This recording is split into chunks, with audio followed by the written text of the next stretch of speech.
Hey everybody, welcome to the Connection Hub, and if you're returning, welcome back. At this point, I actually want to rename it Emotional WrestleMania because it feels like I'm in a constant space of just wrestling with emotions. This week, I want to talk about silence. I recently lost my temper with someone. I was triggered.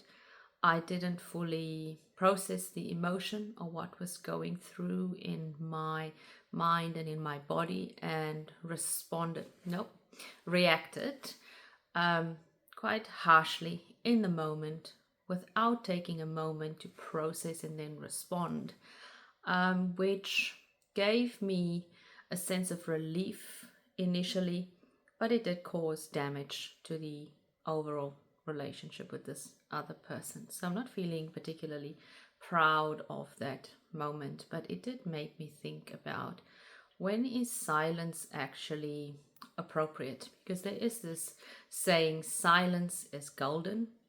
But the longer that I'm around in this world, the more I realize that nothing is black and white, nothing is definitive, and there's always a way to tear different concepts down, look at it from multiple perspectives, and arrive at the point where it is all about context.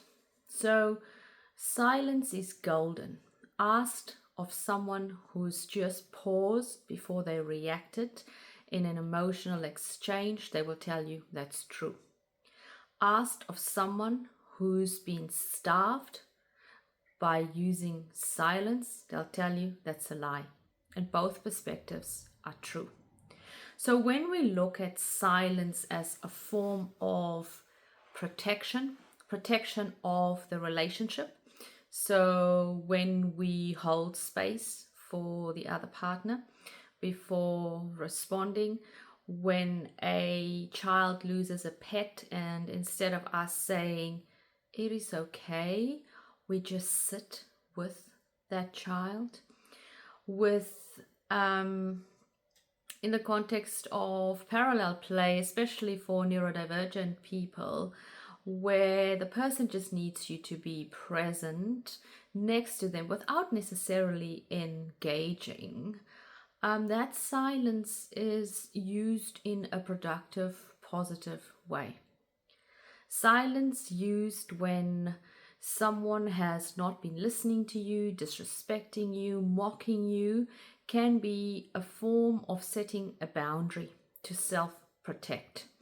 And so in those situations that I've just mentioned, silence is more used as a sanctuary, as a container, as a form of saying, I'm either going to come back, I'm going to hold space in this moment, or I'm going to withdraw respectfully, not as a form of avoidance, but of a form of saying, I don't see the need to participate in this engagement anymore, and the only way for me to protect myself is to withdraw. So silence is a sanctuary. Then the opposite is true too. Silence can be used as a sentence, as a way to control, to manipulate, a way to withdraw affection without necessarily setting a boundary, letting the other know that you are returning, which leaves the person in a state of disarray. They may spiral, they may feel uncertain.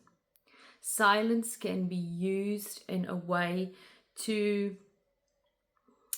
withdraw from the relationship completely, to manipulate and control an outcome. And so in that context, it's used more as a punishment. It's used as a measure to avoid particular topics. So instead of actually engaging in a particular topic that may be tough for that particular relationship to address, instead of leaning in, we use silence as a way to escape engaging in that relationship.